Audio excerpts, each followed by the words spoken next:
Pour notre chronique d'aujourd'hui, on est au bureau de Kane Lamar en compagnie de Dominique Tremblay. Ça va bien? Ça va bien, François, toi? Oui, ça va très bien. Aujourd'hui, ça va être un peu différent. On va plus se diriger dans une entrevue avec, en fait, un juge à la retraite. C'est bien ça? Oui, je t'invite à rencontrer M. Claude Larouche. Donc, qui nous attend à l'instant. Alors, on s'en va le rejoindre tout de suite. Alors, nous sommes donc en compagnie de M. Claude Larouche. Ça va bien aujourd'hui? Ça va très bien. Écoutez, juge à la retraite, on parle d'une carrière de 25 ans. C'est très impressionnant. Félicitations. Merci.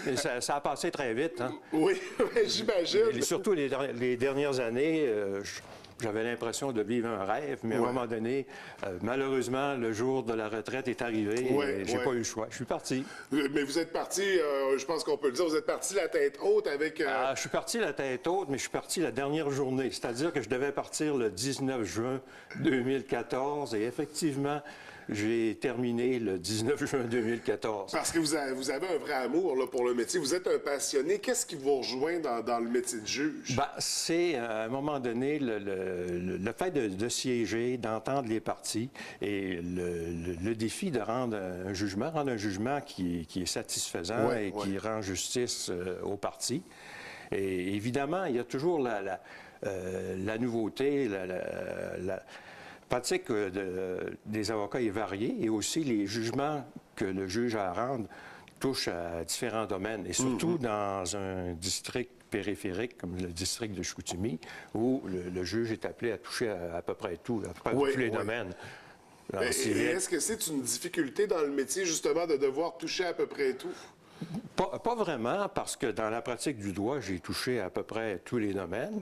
Et au fur et à mesure que j'entendais les dossiers, lorsque je devais, à un moment donné, approfondir mes connaissances, je le faisais en cours de route. Est-ce qu'on se pose souvent la question, parce que le rôle de juge, c'est un rôle très important dans notre société. Vous avez à rendre des jugements sur des dossiers qui vont toucher à l'émotivité des gens, parce que parfois, il y a des dossiers médiatisés où l'opinion du public est très présente. L'opinion des médias également. Est-ce que c'est un obstacle, ça, quand vient le moment de rendre un jugement? Non. On est capable d'aller au-delà de ça? Absolument pas. En fait, le juge doit décider en fonction de la preuve qui est administrée devant lui et tout ce qui est d'éléments extérieurs, il n'a pas à prendre ça en considération. Le juge ne rend pas ses jugements en fonction de l'opinion publique. Oui. Souvent, ça concorde avec ce que le public pense, mais c'est pas nécessairement le cas. Mais parfois, il y a des nuances aussi dans les dossiers que le public ne cernera pas nécessairement, puis qui va créer une incompréhension. Est-ce que là, après avoir rendu le jugement, quand on voit des réactions, est-ce que on a l'impression d'avoir mal fait notre travail? Non. Le juge doit passer à autre chose. Une fois que le jugement est rendu, il est rendu. Le jugement doit être reçu tel qu'il est, avec ses forces et ses faiblesses. Et le juge ne peut, en aucune façon, une fois le jugement rendu, le commenter. Oui, donc il faut demeurer objectif du début à la fin, surtout à la fin, même après, c'est très important. Et là, on parle de 25 ans de carrière. Vous avez vu de nombreux dossiers en 25 ans. Qu'est-ce qui vous a marqué le plus? Est-ce qu'il y a un dossier en particulier qui vous a plus... Non, il y a plusieurs dossiers que j'ai bien appréciés. Entre autres, j'ai entendu à Rimouski un dossier qu'on appelle un dossier de longue durée qui a duré 45 jours et où j'ai entendu 13 ingénieurs, un météorologue, et il s'agissait de déterminer si un poste de pompage avait fonctionné correctement et si le fonctionnement du poste de pompage était responsable d'un dégât d'eau dans des maisons d'habitation situées à proximité. Et une des caractéristiques de ce dossier-là, c'est que c'était une pluie abondante qui était survenue à la même date que celle du déluge à Chicoutimi. Donc, on remonte en 96. On remonte en 96. On est même dans... Est-ce qu'on était dans les débuts de votre carrière? Non. C'est un dossier, évidemment, à ce moment-là, le nouveau code de procédure n'était pas tel qu'il est aujourd'hui.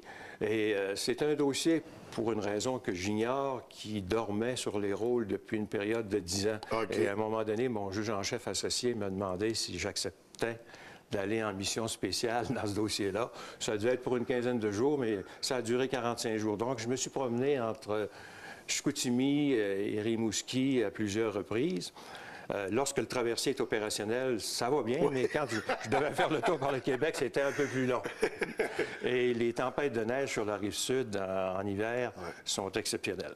C'est ça, parce qu'en tant que juge aussi, vous avez été appelé à vous déplacer, parce que concentré à Chicoutimi, mais il pouvait avoir des dossiers à Québec, on parle de Rimouski dans ce cas-ci. Non, effectivement, j'ai été nommé juge en 89, le 30 juin 89, avec résidence dans le district de Chicoutimi.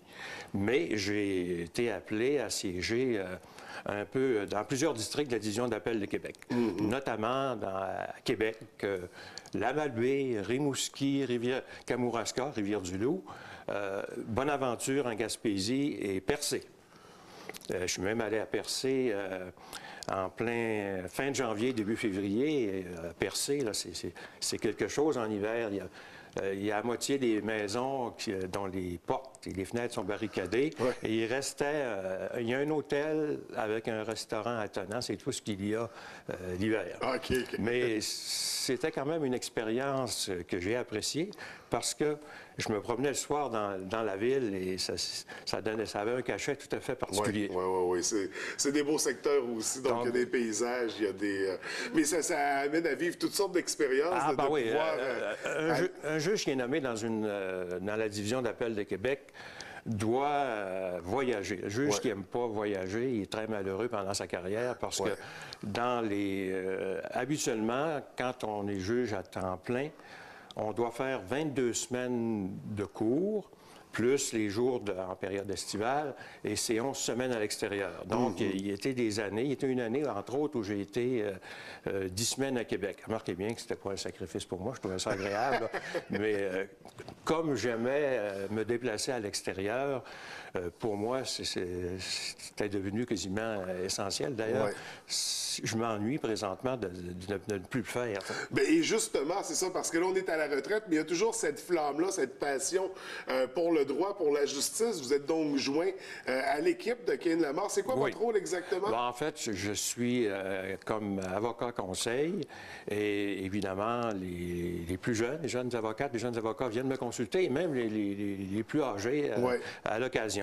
C'est un rôle de consultant. Je n'ouvre pas de dossier et je n'ai pas de client. Je peux rencontrer un client avec un avocat ou une avocate du bureau, mais pas plus. La seule exception, c'est que pendant ma carrière comme juge, surtout dans les dernières années, parce que c'est une nouveauté qui est entrée en vigueur en 2002, j'ai fait beaucoup de conférences de règlement à l'amiable. J'en ai fait sûrement près de 200. Dans les dernières années, j'en faisais au moins 25 par année. Et j'aimerais bien, ou j'aime faire de la médiation. J'ai fait une médiation à Québec. Le printemps dernier, c'était un dossier où il y avait une réclamation d'au-dessus d'1 million et il y avait seulement une mise en demeure et effectivement, les parties ont réglé. Ils avaient prévu 2 jours. La deuxième journée, un règlement est intervenu, règlement qui était satisfaisant pour les parties. Oui, donc c'est toujours ce qu'on cherche dans les ententes à l'amiable. Et d'ailleurs, ententes à l'amiable qu'il y aura de plus en plus parce qu'il y a une nouvelle procédure en place depuis janvier 2016. Malheureusement, c'est pas aujourd'hui qu'on va en parler. Je crois qu'on aura l'occasion de se revoir. Du moins, je le souhaite. J'espère. J'aimerais bien ça. J'ai trouvé notre entretien très intéressant. Écoutez, M. Larouche, je vous remercie de nous avoir accordé ce temps-là. On se revoit bientôt, j'espère, pour discuter justement de cette nouvelle procédure en place depuis janvier 2016. Ça a été fort agréable pour moi. Merci beaucoup. Bonne journée. Bonne journée. Alors voilà pour notre superbe rencontre avec ce juge à la retraite. On a parlé en conclusion de l'entrevue qu'on aimerait aborder un sujet, le nouveau code de procédure. Donc, ce sera notre prochain thème de la prochaine chronique. Oui, puis j'espère je vais le contacter, puis j'espère qu'il va revenir à ton émission. Excellent. Merci beaucoup, Dominique. Je te souhaite une belle semaine.